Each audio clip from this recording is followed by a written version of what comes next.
Hello, welcome back to This Podcast Takes Tokens. I'm Ryan, joined by my brother Derek.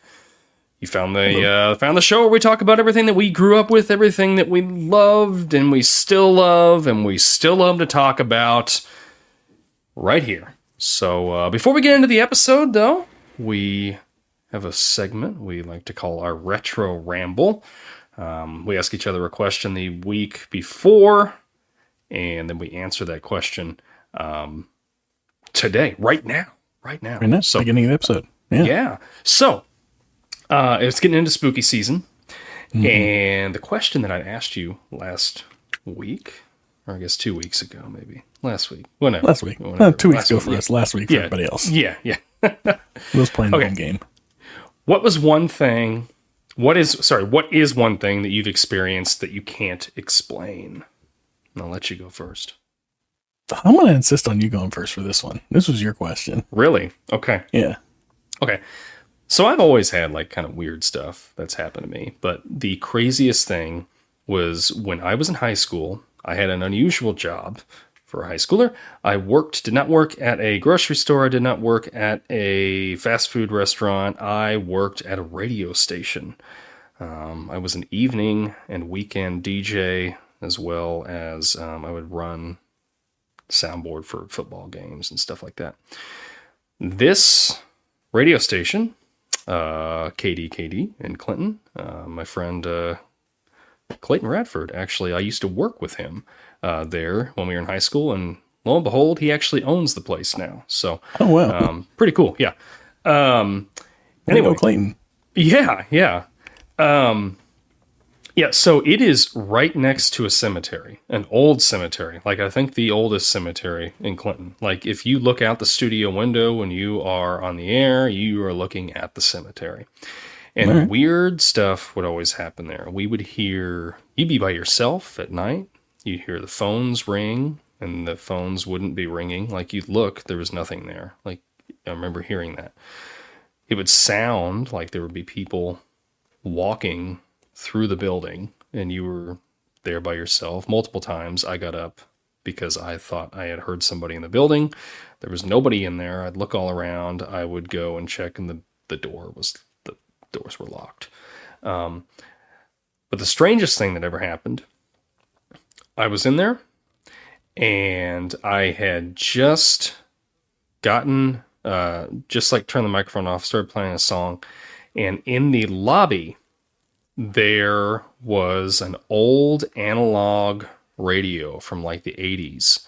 So, you had like the little dial that you had to turn, or whatever, to turn the volume up and down. It wasn't digital, and the ladies that worked reception, they would have that on during the day. So they had something to listen to while they were working. At night, they would turn the radio off. Mm-hmm. I was in the studio by myself. I was in the building by myself. And all of a sudden, the radio in there starts blaring loud. And it scared the dickens out of me. I got up and I went in there, and it had been turned on, and the dial had been cranked to the max. The door to the building was locked. There was nobody else in there. I looked all through that building. Checked all the offices. There was nobody else in there. Can't explain it. So weird. All right. So strange. Yeah. Scared the heck out of me. Still kind of get chills thinking about it. Still thinking about it, huh? Yep. All right. Well, I think I'm going to be a little bit of a disappointment for you. I am very much so a logical and scientific-minded type person. I tend to not believe in things that I can't see for myself. And so the thought of ghosts and stuff like that, I don't typically believe in, or I don't believe in. And everything that's ever happened to me that's been something like that, I've been able to explain away. So for me, this was difficult. This was a really difficult question. And I was raised with if you can't say something nice, then don't say anything at all.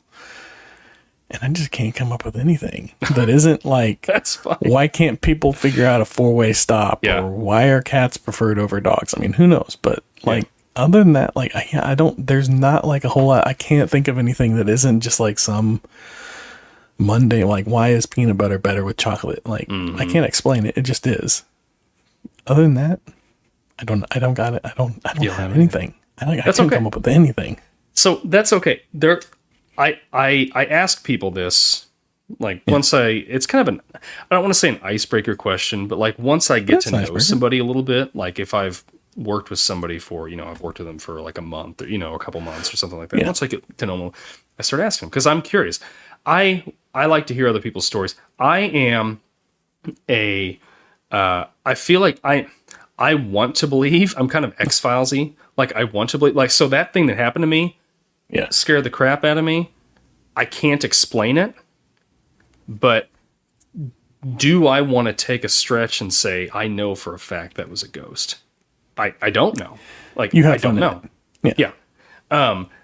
I want to believe, but I'm like you. I've never physically like seen or touched something, but I do like hearing people's stories because it's very interesting to me. All that paranormal stuff is super interesting to me.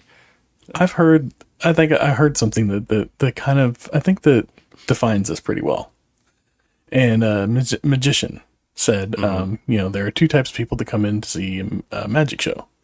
Those that want to believe, that want to see magic and see something that they can't explain, and those that are there to explain what they've just seen. And I feel like that's us. Like, I'm the one that wants to explain it away, and you're the one that wants to believe in the magic. Yeah. And but I still enjoy the show.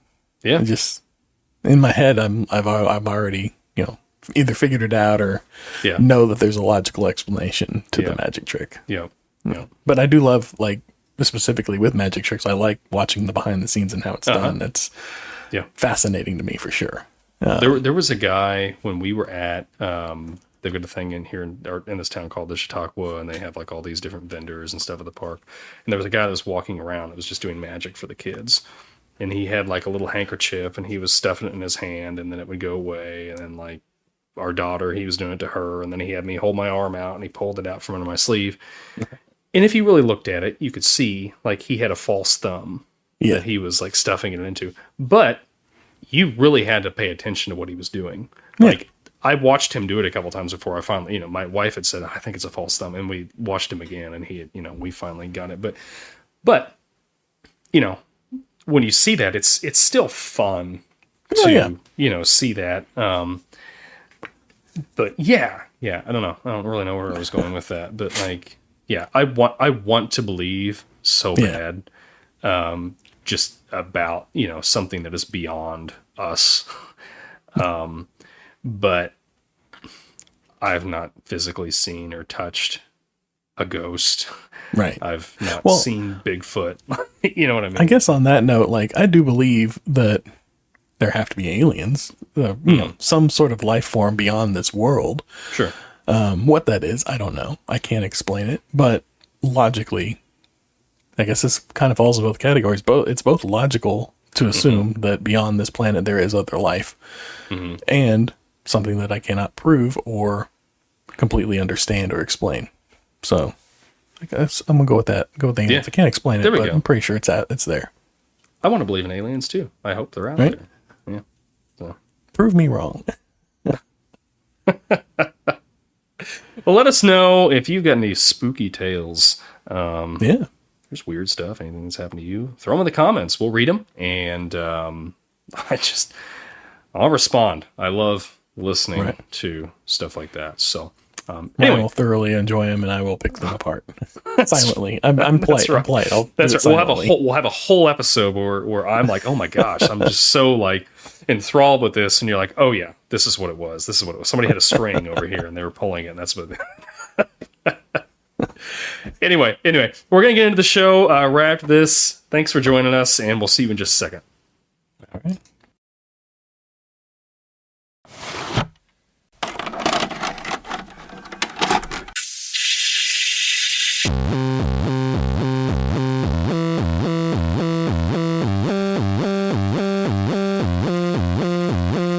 your local video store card, a comic book in your back pocket, games with no tutorials, music you had to discover, and drinking water straight from the hose. These are the things us millennials remember fondly. We are the Jennings brothers. Join us after the streetlights come on as we race our bikes from the top of the hill right down memory lane. Exchange those quarters, because this podcast takes tokens.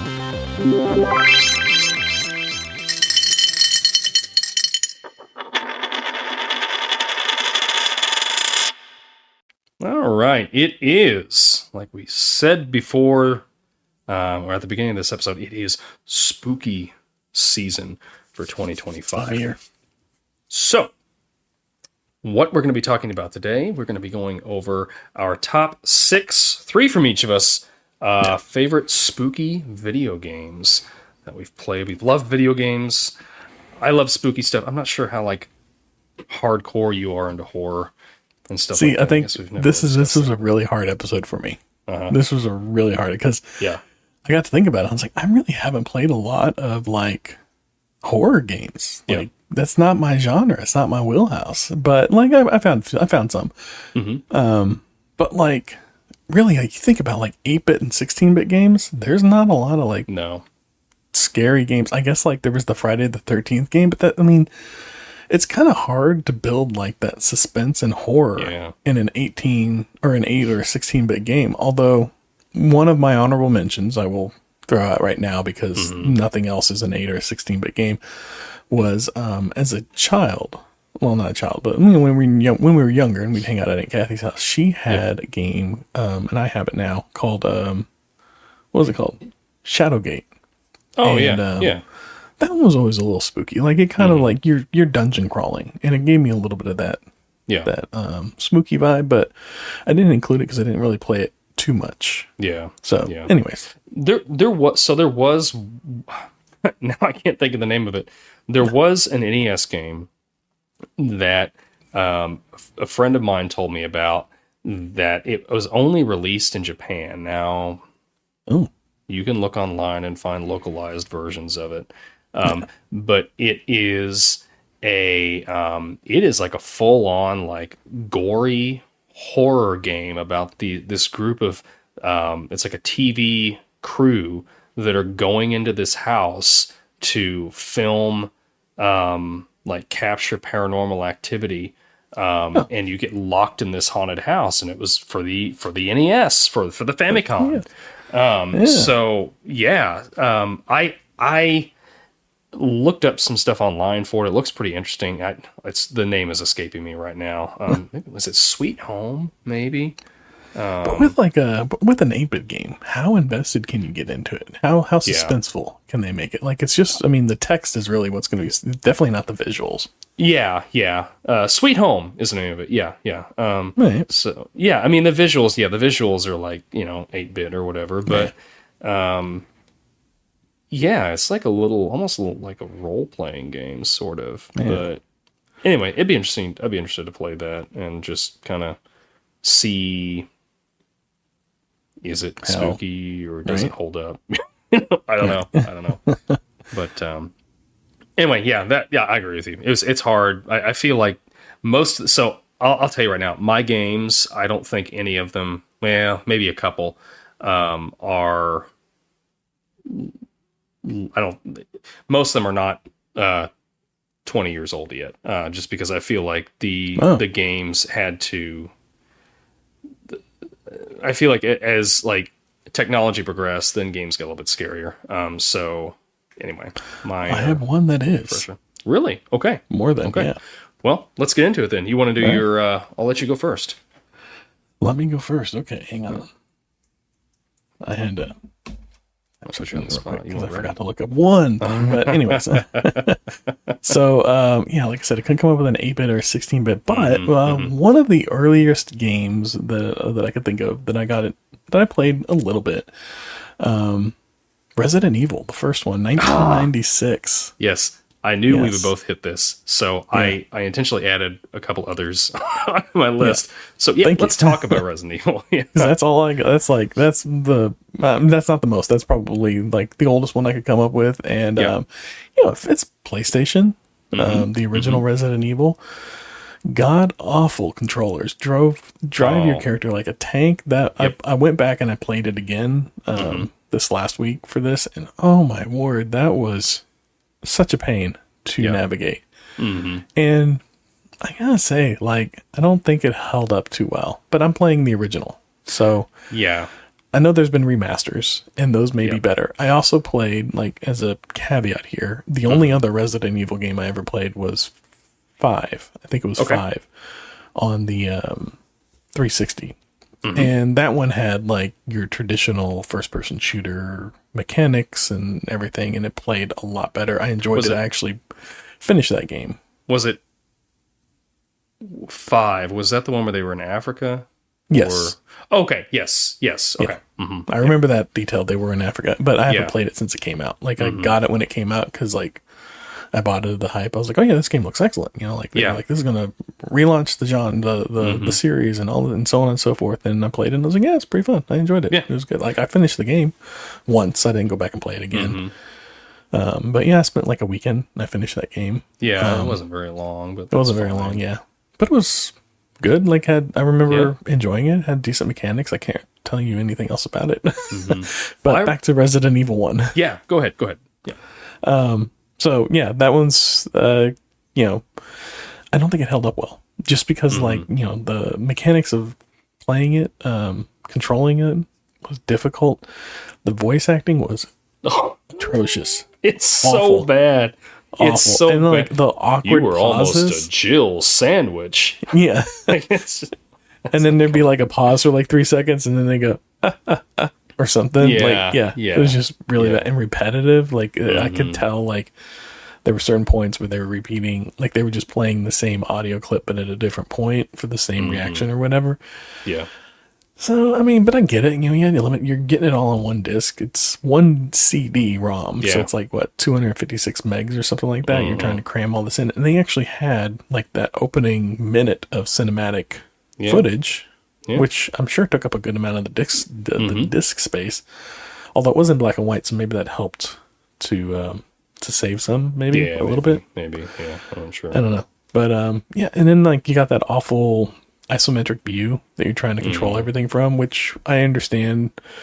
I learned this week was due to the graphical limitations of the PlayStation and that they were using flat images, so as not to have to render a fully 3D environment. So you're really just kind of like moving around your 3D character between these, like, the way you're looking at it, it's like a matte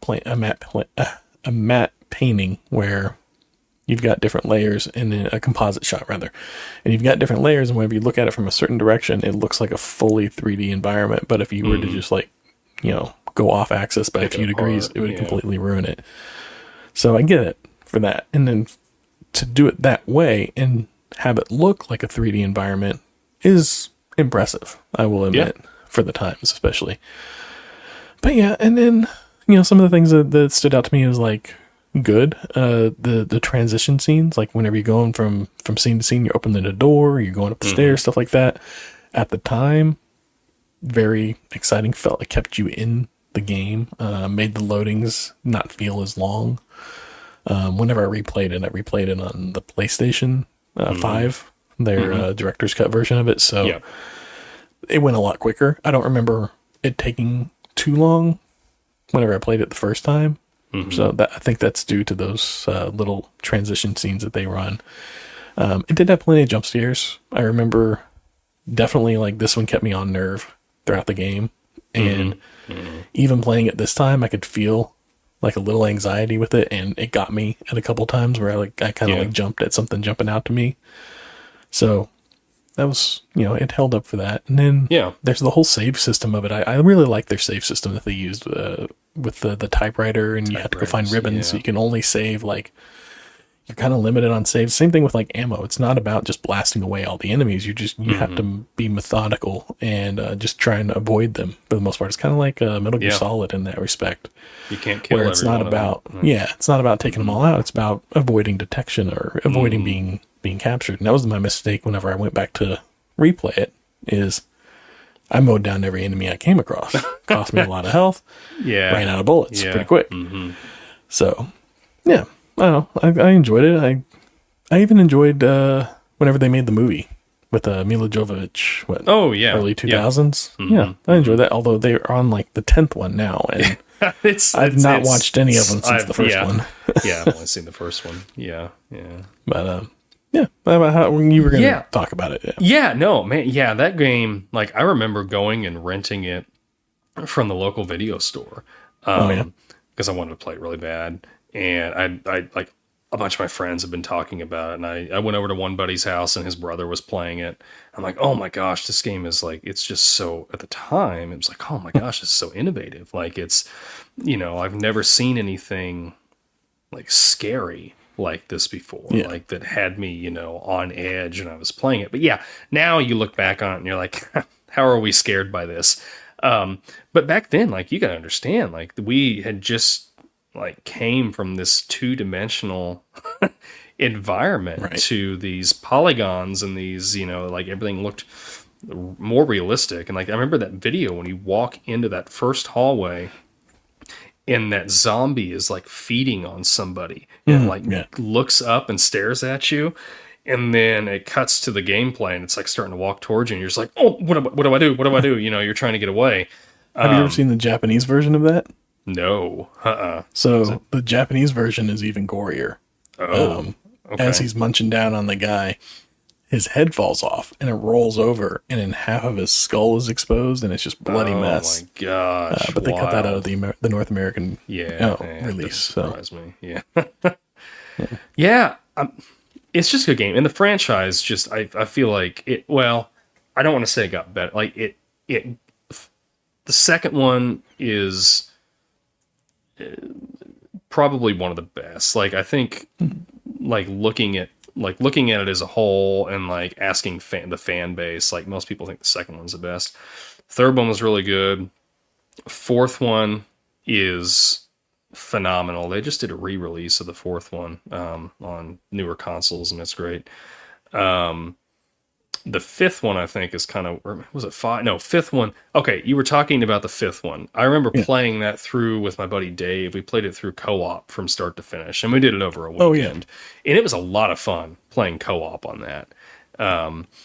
And then, the sixth one wasn't very good, but the seventh one was super scary because it like took a full-on first-person view mode, and it goes back to like this. You're in this house again, like this mansion.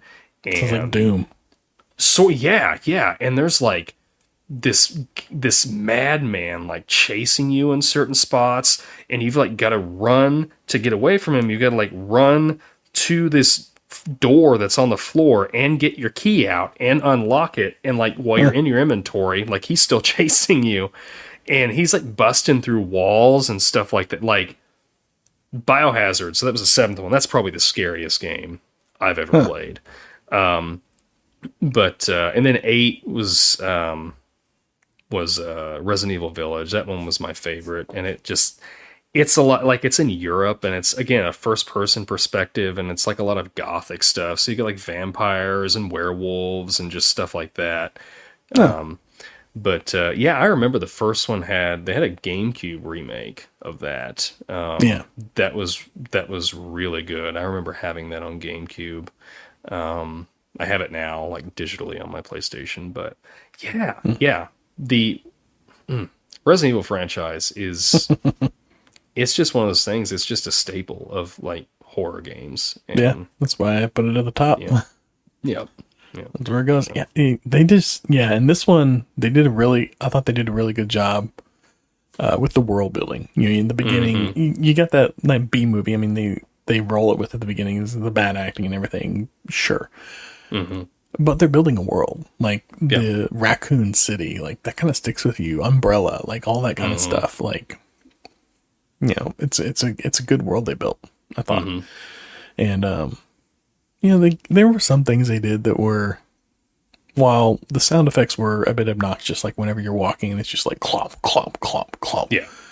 It did change. Like if you walked on carpet, it was a softer sound. And if you walked on, something dirty, you kind of had like a gritty sound to it. So they they added texture to it. It was rough, but you could see that they had a vision for it and they were going Yeah. for it. Mm-hmm. And yeah, I didn't realize until today, watching a YouTube video on that came up on this. You could play this game as both characters. Like, you play it one time as one character, and you come back and you play it again as a second character, and you get a different side of the same story. Mm-hmm. Yeah. I didn't know that. That's Oh, you kinda didn't cool. know that? Okay. Yeah, I did not know that. They do So- the same thing with Resident Evil 2. Okay. You play as Lee. You can either play as Leon Kennedy, or you can play as Claire Redfield, who is Chris Redfield from the first one. It's his sister Oh, that you okay. play as. She's like coming to try to find him, you know, or whatever. She comes to Raccoon City to try to find him. And yeah. And then I think Resident Evil 0 was one I think that came out just like it originally came out for GameCube. And Yeah, I remember that like one. took place before the original Resident Evil, and like you end up in the Spencer Mansion and all that stuff. And that one was I had a lot of fun with that one too. But Isn't that kind of what they based the movie off of? I thought. maybe Was 0? I'm not sure. Maybe I don't know. I don't know. I'd have Maybe to back I'm and making look. that up. Yeah, I don't remember. I don't know. But But yeah, I mean they got a new Resident Evil coming out next year. Like they just Right. they keep making them, and they're good. they They've been keep all doing the- remakes. the puzzle mechanics and stuff throughout, Yep. or did they kind of do away with all that? No, That's good. they keep the puzzle mechanics. Yeah, like I said with Village, that one was my favorite. And yeah, there's puzzles and stuff in that. Like all of them, yeah, they still keep the puzzle mechanics. And that's what's good. Like you've got the scary stuff, and then you've got those moments of like reprieve where you're just like trying to solve a puzzle, you know? Yeah. And yeah, and then the safe rooms too, where you go and like Yeah. the typewriters. I love that Take a breath. music in the safe rooms. You're just once you hear that, you're like, okay, I'm good. Yeah. But then they kind The of magic threw box. that. Yeah, they kind of threw that on its head when they did the remake of Resident Evil 2. The middle of the police station, like the main hall in the original PlayStation version, was completely like all a safe room. And so there's like this guy that's chasing you, this like big, like monstrous dude that's chasing you through like the second half of the game. But in the original, if you would go into the center hall, he couldn't get you there. But then in the remake, you go in there and you're expecting for him to not be able to get you, and then all of a sudden you see him still chasing. You're like, oh crap! But and that's again, that's what's so great about the franchise, that they're remaking these games because people have loved them so much, and they're still keeping true to the original, but they're adding a twist to it to Story just make building. it better. Yeah. So yeah, All right, what you got for number there's one? our Resident Evil episode for you. So I know, right? yeah. Mostly. Yeah. So my first pick was Dead Space. Came out in 2008. Did you ever play this one? I own this one twice and never played it. Oh, really? Really? Okay. Yeah. So Yeah, the first PC that I built, Mm-hmm. the Intel processor came with a copy of the game. Never played it. Interesting. Okay. And then I got a copy of it in like a bundle of like, I think 360 games. Mm-hmm. And still never played it. So Wow. Wow. Okay. Well, I bought it a launch day when it came out on 360. Okay. And then I, as I did with a lot of stuff, I sold it to buy another game. Later, I ended up buying it again for 360 because I wanted to play it again. And that was like when it was like one, like their games become platinum or whatever, and then they'll sell them for $20 or whatever. And then they released a remake for it. I think just 2023. And I haven't played that. I own it because I bought it on sale from like Target for like $25. But I mean, it's a full on like next gen remake. And, but anyway, yeah, gosh, this game, like, I love sci-fi stuff, and you start out like you're this engineer that's with this crew that's going to this mining ship that they've lost contact with, and you get there and like they find that there's like this mining crew was mining, and they found like this monolith, and they brought it back on board, and then it starts like turning everybody into like these zombie-like creatures. They call them necromorphs, and they're just like just wicked looking things with these huge, like they look like people, but it's like they've grown these huge, like, you know, blades on their arms and stuff like that. But what was so fun about that was that so the weapons you have are all like engineering weapons, like you would, or not weapons, but like engineering tools, like you're going to use, you know, to fix something. And so like when they're coming at you, like you have to strategically dismember them. So like you're shooting off their legs or their arms and stuff like that to kill them. And you're using like your little plasma guns that are like, shooting like you would be trying to break up a ship, you know, or something like that with. And it's gruesome. And there's a lot of jump scares in it, but there's still like puzzles and stuff like that. And it, you know, it kind of follows that old Resident Evil formula. I think a lot of these games do, because it kind of set the standard. But gosh, it's a really good game. It's a really good game. I want to play the remake, but I haven't had time. But I own it. I will one day. So, You own the remake? yeah. Oh, wait. So the remake is just like did they reimagine it in some way, or just like updated the graphics and it's the same? No, they've like they completely built it from the ground up again. And then they added there's like different jump scares, I think, in it and stuff. And there's like whole different. So in the original, you had like anti-gravity sections. Yeah. But it was kind of limited. I'm like, where you could like see a spot and then you could jump to it, and as you're floating, you could kind of shoot a little bit. But I think, like I said, I haven't played this new one yet, but like with the new one, they've made this like it's completely like 0G. Like you're in, like you've got a jetpack on or something, you're able to like move in every direction in these right, like 3D space. Yeah, in a 3D space, and they've added like different puzzles and stuff to it. So yeah, I'm anxious to go back and play it. But it's now like it's hard for me to play those games because like I don't want to be playing them while my daughter's up. And like my PlayStation's in the living room, so it's difficult for me to play. Yeah, that's what you got the Portal for. But yeah, that's true. And it may be less scary to play something like that on the Portal as well. It would be if I got a big screen. So I don't know. My next one might debate that. Okay. Well, let's hear it. What is your next one? All right. So my next one is, well, I'm just gonna say BioShock, 2003 or 2007's BioShock. Yes. Yeah, this was one that I discovered probably about a year or two after it came out. I think the second one was about to come out, and it was a lot of fun. This is a game I've never beaten. I've never beaten this game before, but I've never played it. Like, this is a game that like I discovered after I had kids. So like, you know, you don't don't get a chance to complete games, especially whenever they're toddlers. So you play one for, you know, a few weeks sparingly, and then something else new comes along and you forget about it. That's just what happens.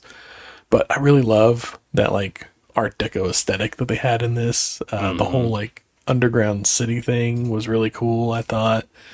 This whole like concept of like the power-ups in one arm and your melee weapon or gun or something else in the other arm. That was really cool. I like that. But yeah, I don't think I ever played it past probably my second power-up. Oh my gosh. So not that far at all. I encourage you to beat this game because it's one of the best endings I've ever I got the this is where I'm like, on a portable machine, it's probably still a little jumpy. I got it for the Switch, the little 3-pack that's got 1, 2, and 3 on it. And so like that's how I replayed it recently. I just popped that in because I bought it like when it first came out because I was like, I'm gonna go back and I'm gonna play this game. And it was another one where I started it up, I played a little bit. I think it's all of like all the narration and all of the story stuff that makes playing these games difficult with kids, because it's like I got to spend an hour going through like all this narration and like story building stuff to get to a point where I can actually play the game. And at that point, my time's up and I got to walk away. And then whenever I come back to it, I've forgotten half of that stuff. So I don't really And anyway, so yeah, that's the difficulty I find in them now. Yeah. But now, well, I say then, because now I do have a little bit more time, and my son likes to play games, so sometimes we'll play side by side. You know, like I'll play something, he'll play something. But yes, like I never finished this game. I got it to replay it. Went back and started replaying it earlier this week, and it's a lot of fun still. Like I want to sit down and want to play some more. The difficulty I find in it is you can't play it passively. So I can't sit there and play it while we're watching a movie or something like that. No, you gotta be my fully attention's invested in split. it. Yeah. I'm invested in it. So I'm either doing that or I'm watching the thing. So it's like, again, it's like finding the time to play it. But Yeah. I mean, I have it for the 360 as well. So I might just, if I'm going to go in the game room and play it, I'll probably play it on that as opposed to the Switch. Although with the Switch, I could pick it up anywhere. I don't know. Make them play whatever you want. know. Yeah. I'll play it somewhere. I know. But yeah, I do want to go back and play it. I started playing it again, and it kind of got me a couple times with like the jumps. Even playing it on handheld, like there was a couple times where something would jump out, and I was like, "Oh god!" And it just got me a little bit. Definitely had my anxiety up the whole time, like because you're just like your head's on a swivel. You need the sound on for sure because you can hear around you like things coming. But yeah, it had me in that constant tension. Yeah. But yeah, how is this movie? How has this not been made into a movie? This looks like this would be an awesome movie. Into a series.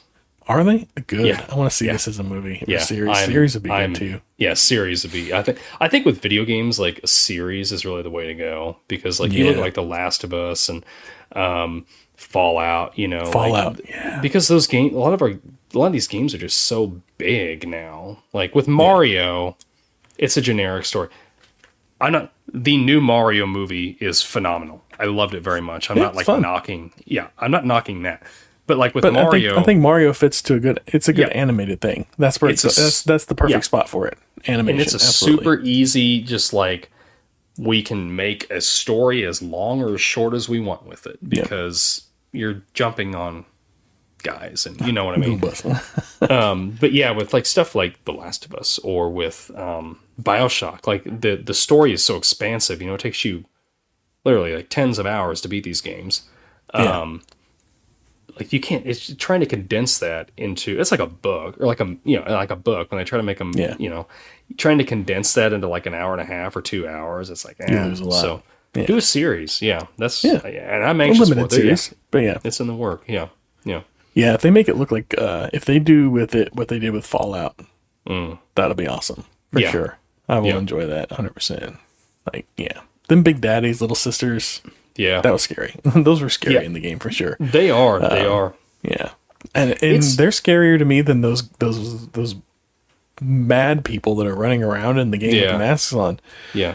Just because like they're like can knock them over pretty easily, but it's the Big Daddy's like that's like a tank you're up against with like a stick.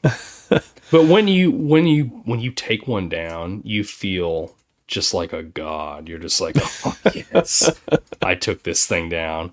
Yeah. It's so much fun. I've beaten that game I think 4 times. Oh really? Yeah. I had it. I bought it when it came out, like around that time. It's like when Dead Space and all that stuff came out, like that. When I say like to me, that's my golden age of gaming. Just because like 360 had a lot of stuff that came out early. It did, and like I wasn't married, I didn't have kids, I didn't have any responsibilities other than going to work, and I would just pre-order these games left and right. You know, my income was disposable, and it just and see for me that was the PlayStation 2 era. Oh sure, yeah. So, which I didn't really play much of. I got like 5 games on there, and that was about it. Yeah. But yeah, man, BioShock. And if you get around to playing the third one is like in my top 2 favorite games of all time. It's like that and then Half-Life 2. It's Infinite is great. I love it so much. But yeah, BioShock. Oh, man. That's a good pick. It's such a fun game. It never gets old. No, yeah. I need to go back and play it again. I've got all 3 of them for my Xbox 360. So. Yeah, that's up there for me as far as like a replay. Well, I actually think my number 3 might be the one I want to replay the most. But I'll let you go ahead with your number 2. Yeah. So my Now, let's be my number two. So, Alan Wake came out in 2010. Okay. Remedy Studios did this. They're like one of my favorite game studios. They just have such unique stories and stuff. Are you familiar with Alan Wake at all?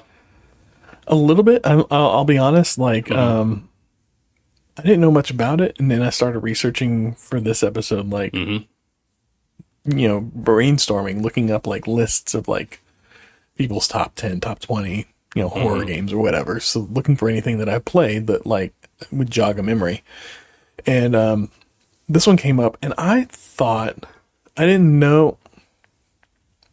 I didn't know what it was about. I had assumed, I guess, that it was more of like a not a slice of life, but like a mystery game, if you will. Maybe like what's that game? Surreal Life or something like that. Yeah. A game I've never played either, and I'm just speculating on. But anyways, and then I saw that it was that it wasn't that. But I'll let you go. But yeah, it seems interesting. Yeah. So I mean, it is a horror game, but there's some mystery to it too. So you're playing as Alan Wake, the title character. He's this writer. He's written a lot of like mystery thriller sort of novels, and he's going on a vacation with his wife. And he's like he's had, if I remember right, he's had like writer's block, and he can't like he's like, well, this vacation will kind of like give me, rejuvenation and help me like, start to write again. And like people around town see him and they're like, oh, Alan Wake, Mr. Wake, can I have your autograph? And all this stuff. But when they're in their cabin one night, this, it's just called a dark presence. It comes and it takes his wife, Alice, away. And then you immediately, after all that happens, you're like, oh, I gotta go find Alice. And so, like, what's cool about this game is he's like, you hear him narrating everything, like he's reading his book, like he's like an author's like meet and greet, and he's reading part of his book. He's narrating while you're going through this, and he's starting to find pages of this manuscript that he's never written before. He doesn't remember writing. And the pages are narrating exactly what's happening right now in each section, like of whatever the game is, wherever you find it. And this dark presence is taken over. Like, it takes place in the Pacific Northwest. So you've got like all these, pine trees and just all this stuff. And foggy. And this dark presence is like taken over everybody in town. And so, like, there are these crazy people that are just like trying to come and attack you and stuff. And the way that you fight them is you have to like shine light on them. So there's like a lot of light mechanics. So like you want to flip the light on a, like a street lamp or something, and it burns the darkness off of them. And then you can like shoot them or attack them and kill them. And like you've got this flashlight, and like they're running the at you. Darkness, not the people. You do Kill the darkness. because the people have gone crazy. Like, they're still trying to kill you, but you can't beat them without like knocking the darkness off them, because the darkness just kind of just makes them immune to like whatever damage you're hitting them with. So it's this really cool mechanic of like, you're having to figure out how to like shine light on them, and then your battery's running out. So then you're like trying to, get away from them while your battery refreshes. And but there's a lot of jump scares, like things just because you're walking through the woods in a lot of this, or like you're walking through part of town and things are jumping out of cabins at you, and all this. And it's eerie, but it's just such a, like, the story is so good. And it's just like you're reading like a novel almost, like a horror novel. But it's kind of got a Twin Peaks-ish sort of vibe to it too. And I don't know. It's really good. It's on my list of one of my favorites. And then they made a sequel that came out 2 years ago. I own it. I have not played it yet. It's again one of those things, like as soon as the sequel came out, I'm like, oh my gosh, I got to buy this. and then like I just haven't been able to play it because I don't want to scare my daughter. But yeah, and that's what I love about like these Remedy games, because like they've got another one called Control that it's like kind of X-Files ish or whatever, but like Alan Wake shows up in Control, so like all their games are Huh. like interconnected, like one universe. Oh, that's kind of And cool. it's just, yeah, so it's pretty cool. But like I think in Alan Wake 2, I think the story is like you play between him and this FBI agent, and she's trying to figure out like what happened to Alan, and like there's a cult that's going on like in this town where all this stuff in the first one happened, and she's trying to like figure out what's going on with the cult. But then you're switching between her and Alan Wake, and Alan's like been pulled into his story now, so it's like he's inside this story, and I don't know, but I've heard it's really scary, so I'm just like, I don't know if I want to play it because I like all these Remedy games, but it's going to be Right. tough to, yeah. But Not anyway, scare Alan yourself to Wake. death. Yeah, that's my my next pick was Alan Wake. So yeah, All right. Yep. Yeah, never played it, but I've heard good things about it yeah, for sure. totally recommend it. Yeah. Well, my number 3. We'll round off this list with one that's this was not scary so much Okay. as I it felt it fit the tone though. Mm-hmm. Dead Rising, 2006. Oh yeah, yeah, yeah. One of my yeah. favorite games. I love this game. It's so Mhm. much fun. Yep. Zombies everywhere, tons of zombies, but they're all weak individually. So like, as long as you're not swarmed by them, you can get away from them pretty easily. Yeah. Well balanced game, lots of resource gathering, which is something that I love in games. Plenty of side missions, stuff like that. A lot of fun. I went back and played this one earlier today. Got out the 360 over here and played it on that because you can't play it on the Xbox One or Yeah. Xbox Series X, which I looked up and Google told me I could, and I was disappointed. It's and I not had to there. pull out my 360. I know. Yeah. So, Yeah. anyways, I played it, and it was just as much fun to play it around again. Yeah. This is one that, because it's a pretty quick game. Like if you play Mm-hmm. the 72 hour, it goes like this is like a weekend game. So Okay. I think I'll probably sit down and play through this one again. Because it was a lot of fun. And then this time I'm going to be able to play through it and actually know what I'm doing. Because the first time I played through this game, it was before I had an HD TV, a big, widescreen TV. I was playing on like a 27-inch CRT TV. Yep.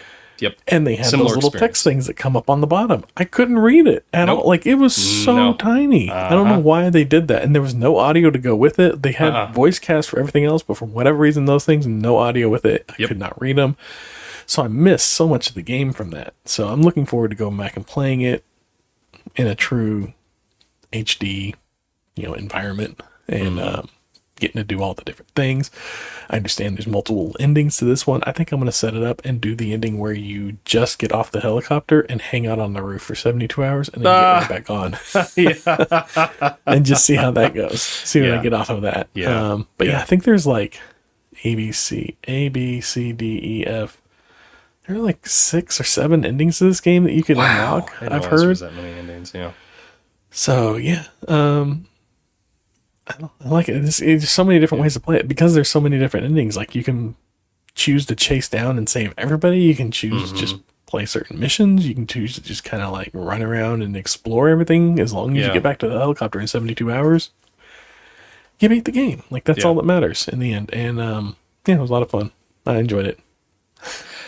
I remember when this game came out, and I guess what? I pre-ordered it, and I remember I put it in, and yeah, I had the same experience. I had a standard definition television. It was one of those Yep. square TVs, and I could not see half the stuff that they were trying to show me on the screen. Right. As soon as I saw there was a time limit, my heart dropped. I'm just like, because I'm really picky with games that have time limits. I'm like, don't time me on something. Like I just want to be able to take my time with this game and enjoy it. And I didn't allow myself to enjoy it because of that. And now like I'd like to go back and play it. And allow myself to enjoy it and just be like, Yeah. okay, like you're saying, you got 72 hours, just get back on the roof, whatever. Like, Right. but yeah, And if I you do beat the remember having. game, I don't know if this is unlocked from the start, but I know because I had already beaten the game on this system, and where I pulled it up and I played it again, or I guess my save transfer because this is a new one. But anyways, it still had my save game, so that's what loaded. There was an option for an infinite game, like you can go in and you can just play infinitely. Oh, wow. Yeah. Okay. So I don't know if that unlocks whenever you beat it the first time, or if that was there from the beginning. But yeah, you're not restricted cool. by time that way. Yeah. Yeah. There was something that was fun. The one thing that the thing that I like praise the game for, it was fun finding different ways to kill the zombies. Right. They had so many different ways to kill them. Throw CDs at them. Throw CDs at them. Yeah. Toys. You can knock them over with toys. You got a big old plush bear. Hit it with the bear. Knock it over. Stick a like a big old Lego mask on its head. Right. And, beat And the then crap out of it doesn't know where it's at. Yeah, exactly. So that was a lot of fun. I will say that. And the one that I did end up getting into was I think it was Dead Rising 4. It was the one that released with the Xbox One. I think that was 4. I have that one. Okay. I haven't played it. And that one I had a lot of fun with because I don't really remember being timed on that one. And then I remember building like a chainsaw. Yeah, that's right. Yeah, they introduced that staff thing, and I'm just cutting through zombies. And I put a lot of hours into that game. But yeah, that first one, I need to go back and give that a proper try, because now that I know what I'm in for, and yeah, just fun. good choice. It's a fun game. I enjoyed it. Like I said, not really a scary game. I mean, I guess there's a couple points where maybe you get jump scared, maybe, but really that wasn't the focus of the game. It was just fun. Yeah, it was more of resource gathering and guiding people to safety and all the different little missions that you could follow. But the zombies were just kind of like a hindrance, really. Yeah, to that. They really were. They're just kind of in the way of where you need to get, and you're just like, all right, I gotta take care of these things. Right. Yeah. But it was fun seeing the different bosses, just the people that just kind of went crazy, and that was fun. Oh yeah. I forgot about them. Yeah. Yeah. The I will say, I played it again, and I was kind of annoyed by the photography guy. The first little mission that you go on, when you come out, and there's that photography guy, and you have to take photos of him and get certain point thresholds. And the first one was 500 points. I'm like, cool, got that fairly easily. And then the next one was 750, and I was like, okay, well, I think I can do that. And I took a photo, and it was for 3,000 something points. And I was like, okay, we got to be done now, right? And he's like, all right, let's do it again. Now 900. And I'm like, wait, I just did 3,000. That should count for everything. Yeah. Because I can't replicate that, but yeah. What do you got for number 3? All right, my third one, 2002, GameCube, Eternal Darkness: Sanity's Requiem. Did you ever play this one? I don't even think it sounds familiar, but this is 20 years old, so you got that. Yeah. So it survival horror game. You play as different people from this family line.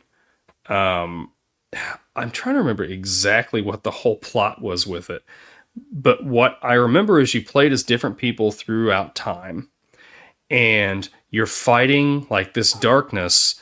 But the main thing about this game, the big mechanic, was you had a sanity meter.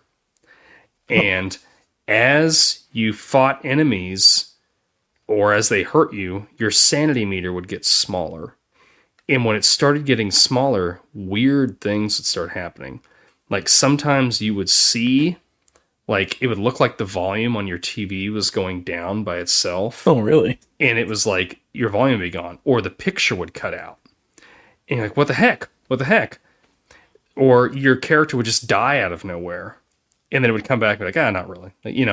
But I remember the one thing that was nuts that I thought something was going wrong with my GameCube. It flipped to the memory card management screen, and it started deleting my saves. And then it was just because like your sanity had went like way down.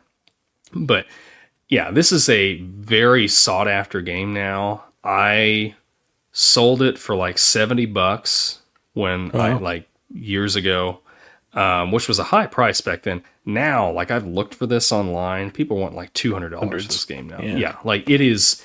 It only released on GameCube, and GameCube it's a games rare, are rare find now. Yeah. But it was that sanity meter that really did. I don't remember like being super impressed with the combat mechanics or anything in that game. Right. I don't remember being super impressed with the story. I just thought it was cool. Like it was fun to like travel through different time periods and play as different characters. But that sanity meter, it was just an interesting so mechanic. wild. Yeah. It's just such a unique, which I think some games do that now. But like at the time, it was so innovative. Like it was just something I'd never seen before. And I think I remember like finding it at like GameStop or something for like $20. And I'm like, what's this? Oh, this looks like a horror game. I'm going to try it out. Yeah. I don't really have much else to say about it, but it's just it's a fun little game. It was fun. Yep. Yeah. Yep. All right. Well, I got a couple honorable mentions I'm going to throw at you. Sure. I'm just going to run through these pretty quick. Mm-hmm. Doom. Mm-hmm. Always had my anxiety up, but I didn't list it here. I wanted to go with something different because we covered Doom already. But that one always got my anxiety up for sure. Mm-hmm. Kind of a dark horse here. And don't laugh. Minecraft on survival mode. Oh, that would get my anxiety. I'm not laughing. I don't play. I don't play a lot of Minecraft now. Yeah, I don't play Minecraft. I don't care for it. But I remember when I first got it, I bought it because Landon wanted to play it, so it was something him and I could do. And trying it on survival mode with those like freaking those zombies creepers. and stuff. Yeah. You're like, oh my gosh, I got to build this real quick. Yep. Which they do such a good job of that in the Minecraft movie, where Jack Black's like crying because he's like, he's he's like built he's built that little house around him, and they're like knocking on the door and everything. He's like, oh. But yeah, that's how you feel. Yeah, that game, like it's so simple, but like it just that whole like nightfall thing, and like all the creepers come out and the spiders and everything, and it gets your anxiety up. Yeah, it got you there for sure. But yeah, that Shadow Man. Did you ever play Shadow Man on PlayStation? No, I've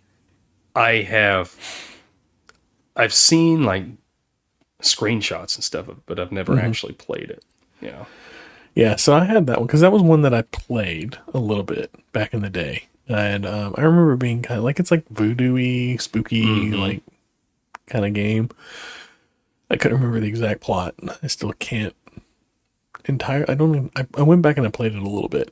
I don't entirely understand the plot, but I didn't play it too much. I played it a little bit and I was like, oh, this game is just like, it's so hard to play. And it's so the PlayStation games, the graphics on them now, I just can't. Like some of them I can't. Like I can go back and I can play Metal Gear and I can kind of slog through that. But yeah, some of them it's just so like, especially whenever they're trying to do like muddy environments and it's or like outdoor environment, it just looks so bad. It's just like this brown mess. Yeah, I didn't enjoy it, so I played it for about half an hour and I was like, I can't play this anymore, and this is not going on my list. So I didn't include it, but that was one that I played back in the day. I just couldn't remember much about it. I don't think I played it too much back then. It was definitely like a game that like I got to a point and I was like, all right, this is kind of getting repetitive, or I'm reaching kind of, it's getting a little difficult than I want to put in. But anyways, and my last one is one that I've never played, but my son loves it, and we have all three of them. He loves all of them. Well, I played it a little bit, I guess the first one with him, and I really like it. I like the idea behind it, I should say. Luigi's Mansion. Just the idea of going around with the vacuum cleaner and just like sucking up friendly little ghosts. They're fun. It's a fun little game. Yeah, they are fun. I've never sat down and played it much, but it seems like a fun little game. My son loves them, so. The original one is a little bit difficult because it's forced to where like your right stick to move up and down and everything is inverted, you can't fix that. You can't change it to not be inverted. So it's just like I have a hard time playing that one because I'm just like, I don't want this to be inverted. But they had one that released on the 3DS. I played that a little bit. The one that I've beaten is Luigi's Mansion 3 that's on Switch. Yeah, they're heck of fun games. Those are a lot of fun. Yeah, and I like everything about, like, I love, like, Luigi's just like, Mario, like, he's looking, he's scared. He doesn't want to be there. And that's what I love about Luigi. That's why we love Luigi, because Luigi is like, he's not a hero. No. You know, he's not born a hero, but he, like, becomes a hero out of circumstance. You know, like, he just has to, like, get through this. And they're so much fun. Yeah. Yeah, I have it for the GameCube, and that's where he first played it. And that's where I played it a little bit. Yeah. And then he had it on the 3DS. That's the one he played the most. And then I think they did a remake on the Switch, and we got that. Yes. And we have 2, and we have 3. Mm-hmm. And, he likes those. So every time one comes out, I get it for him. They've got, they have, like, I don't know, like Dave Buster's or whatever. They've got, like, an arcade version of that game, too. That's pretty fun. Yeah. That's fun. Yeah. So you get the I guess we played that one, too. And you're like, It is. Like, sometimes I think those Mario spin-offs are better than the proper Mario games sometimes. Sometimes, yeah. Yeah. Just like the Toad one that they had on Switch. Yeah. It's like a puzzling game, but like a 3D, like you Captain Toad or something Captain like Toad, that. Yeah, that was fun. Yeah. I enjoyed that. I always liked Mario Party games. Mario Party games. I've been playing through Princess Peach Showtime. That's That's a lot of fun. Yeah, it's just different levels where she's like in this like this, I don't know, like a playhouse or whatever, and there's like different plays that are going on, and like she gets thrown into them. And so like this play she's playing is like a sword fighter, and this one she's a baker, you know, and just like every different level has different mechanics, and it's just they're fun. They're fun. All right. Well, you got any other mentions? Yeah. So I had, this one's like fairly new. Phasmophobia. Well, maybe it came out for PlayStation or for PC quite a while back, but it's been getting popularity again. Like, it was in beta stages for a long time, but it's a ghost hunting game. It's multiplayer, and you, like, everybody there's all this ghost hunting equipment, and your objectives are just to, like, you know, find these ghosts or whatever. But you have like a sanity meter and stuff, and like, it's scary. There it is. Like, even with your friends, it's a scary game. I've played it with my buddies. I've played it with Landon, and like, the door's shut and you can't get out of the building, and the ghost is hunting you, and everyone's like, oh my gosh, the ghost is hunting you, but you can't speak too loud in the microphone because the ghost can hear your real life voice through the microphone. Oh, wow. So it's a lot of fun. And then I only had one more, Alien Isolation. Have you played this, or have you heard about this one? I've seen like the trailers and stuff, and I've wanted to play this one, but like it looks like a game that I'm gonna get too wrapped up in, and it kind of scares me. High stress. Like they built the AI for the alien to adapt to how you're playing. Oh my. So like, if you're like, you know, okay, this is working where I'm like gonna go and kind of sneak and hide in these lockers when it comes, it'll start opening lockers up to find you, because it like adapts to what you're doing. And you'll just be walking along, and all of a sudden you stop, your character stops, and you look down, and the alien is like shot its tail through you, and you're like, where did this thing come from? And I've not beaten that game because it's so stressful for me to play. I just can't. Like, I want to finish it because I love the Alien franchise, but I soon found out when I was playing that I could not survive in this universe. It's scary. Yeah. Watching it on the movie, you're like, it's just an alien, just burn it, right, you know, or whatever. But you know, playing through it, whew, it's crazy. Yeah, even the cover, like, it's just like that girl who's kind of like looking out to the side, and it's like very close up shot. Yeah, it's tension from the cover. Yeah. Already. So I'm with you. Like, that's just it's I can't do that. Yeah. I get too enthralled in that kind of stuff. So I Yeah. try to avoid like high stress games like that, just because it just like it gets me too, gets my heart rate up too much. I don't like See, that. my buddy Chase, like he loves these horror games. He will like shut the lights off Oh and my, play these games. I'm like, you are no, nuts. You're nuts. I couldn't do it. Couldn't do it. I need like every light on in the house. The volume has to be super low. I'll have subtitles on. And that's how I'm playing these games. yeah. Anyway, Well, all right. yeah, That wraps it up for us on yeah. scary video games. We did pretty Let us good. know what your favorite game, favorite scary. I know there's several that we didn't hit.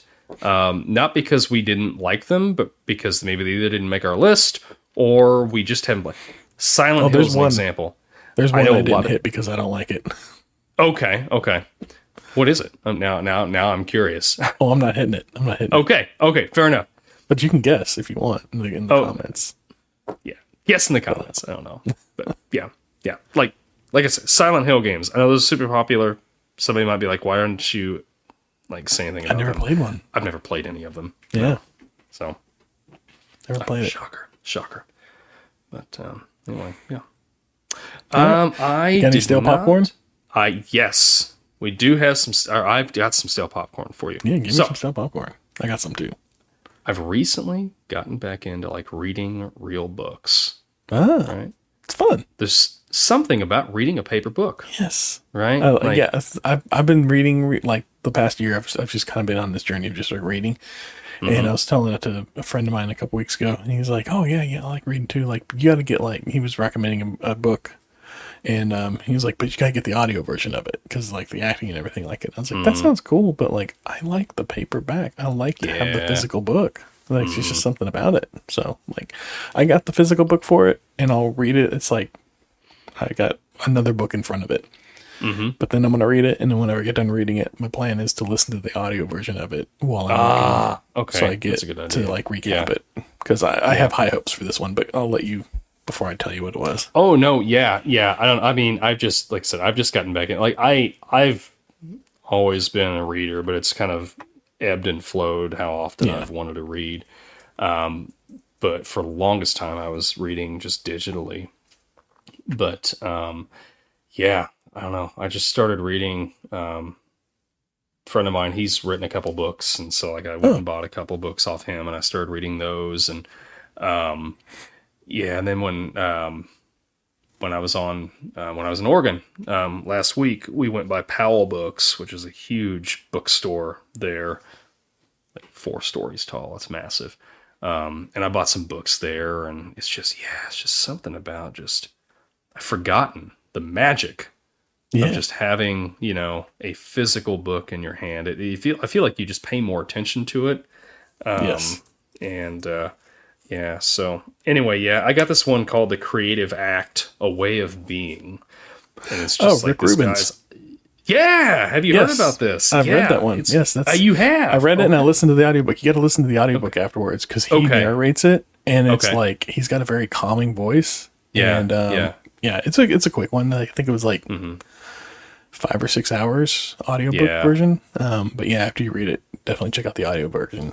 You can get it from like a lending library, like your local library and all that. But it's good. I enjoyed it. Yeah, it's pretty quick. It's good. It's got a lot of fun. There are a lot of good information there. A lot of things that make you think. Yeah, I read it on the plane on the way back. I mean, I didn't finish it, but I got like probably a third of the way through it. It's just it's a quick read. The book looks big, but it's like the font's kind of big, and there's a lot of kind of empty spaces in the pages and everything. But it's still, I mean, that doesn't detract from. It's just a good book. It's a good book. Book itself is art. Yeah. Did you? I was going to ask you. One. Did you finish Blood, Sweat, and Pixels?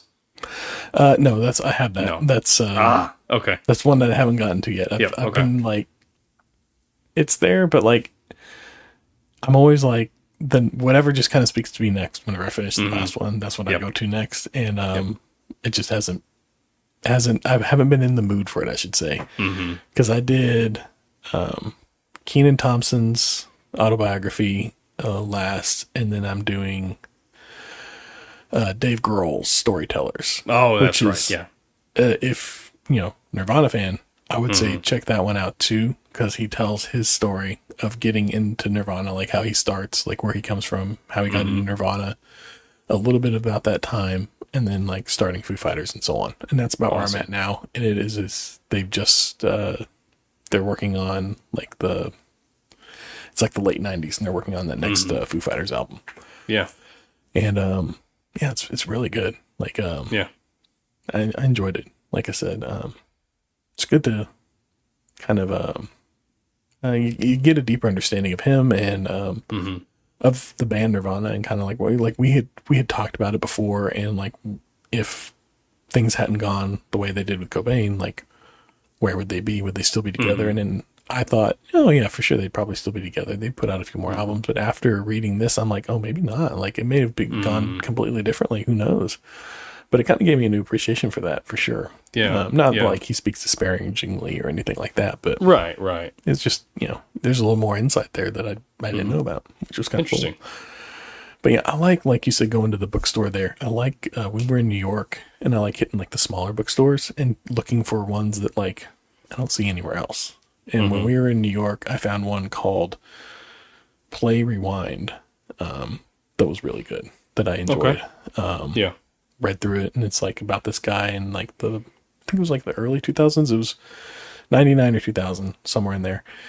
And he's working at a video store and taking care of his mom at home, who is dealing with Alzheimer's. Like she's got Alzheimer's, and she's forgetting where she's at a lot of times. And he's got like a nurse that comes over and stays with her during the day, and then he goes off and he works. And then the guy that owns the video store is kind of like mixed up in some stuff, and so like there's a little stuff that happens, some drama that happens at work, and then this long lost ex girlfriend or friend makes her way into his life, and there's a little bit of mystery there. And then like his dad abandoned him at one point, and so he kind of like tracks down his dad at some point too, and it's just got all these layers to it, and it's just really good. Good story, good slice of life book, if you will. But yeah, I found it out there in New York, and it was a quick read. It was fun though, but I enjoyed it. So, but the one that I'm really looking forward to reading next is Dungeon Crawler Carl. Oh yeah, I've heard of these. There's a guy in one of my buddies that I play Dungeons and Dragons with. Yeah, he there's was like a whole series of he's saying he really enjoyed it. So I think it's a series of them, isn't there? Or something? Yeah. There's like, I think there's 6 or 7 of them now at some point. Wow. They're pretty good size too. But I found one they had it at Barnes and Nobles, and it was like half off. So I was like, I'll go ahead and pick it up. And then, so I went ahead and picked it up, and that'll probably be the next one I read. But that's the one that, like, when I get done with it, I should go back and listen to the audiobook, I'm told, because there's a great voice acting that goes with it. So I'm like, all right, that'll be fun. So that'll be my next one. Once I finish up the Dave Grohl one. But I don't know, thought I'd point those out. Those were pretty fun. But that's not my still popcorn. Okay. What's your still popcorn? You just unlocked a little, like, something that I've been enjoying recently. Yeah. Anyways, Yeah, sure. My still popcorn. If you haven't checked it out yet, I discovered this movie like last week, and we watched it. Like, I watched it. I think I also watched a little bit of it, and then Bruce came and he watched a little bit of it. Tucker and Dale versus Evil. Have you heard of this movie? Oh, yes. Yeah. I've watched that. Great. Yeah. Dark comedy. These hillbillies, Tucker and Dale, are at their vacation house and in this mountain, and these college students mistake them for like murdering hillbillies, and then like they just start like dying trying to attack them like left and right. It's just so funny. Yeah. Oh, it was so much fun. I enjoyed it so much. So I was going to say, if you haven't seen it, check it out. It's so much fun. Yeah, it's a lot of fun. I watched it several years ago. A friend had recommended it to me. It's so funny that they're like these college students have a suicide pact. It's like a good twist on it. It's like it's like almost from the villain's perspective, but they're not really the villains, right? Yeah. And it's so, it's wild. It's a very unique movie. Yeah, absolutely. It's fun. Well, I had that. Was there any gum under the seat? Nope, Water out? didn't see any. Nothing new. Leave us a comment. We'll read it on the air. That's what we want. We want some comment in the that. seat. Yeah. But yeah, that's all I got. Yeah. All right. I'll give you my retro ramble for next week. We'll outro. We'll be done. Yeah. Sounds like a plan. Sounds good. All right. So my retro ramble for you for next week. I might get a little wordy here. Bear with me. What was the first scary movie you remember seeing? You were probably way too young. So how old were you? It was probably inappropriate. What was it? And no doubt some degenerate friend dragged you to it who exposed you to this movie. Okay. Tell a story. First scary movie you remember seeing. Horror movie, whatever. Thriller, whatever you want to phrase it. We'll talk about that. Perfect. Beginning of the next episode. But until then, thanks for watching and listening to This Podcast Takes Tokens. Make sure you don't miss a single episode by subscribing wherever you are right now. And as always, be kind, rewind, and until next time, we'll see y'all around. See ya.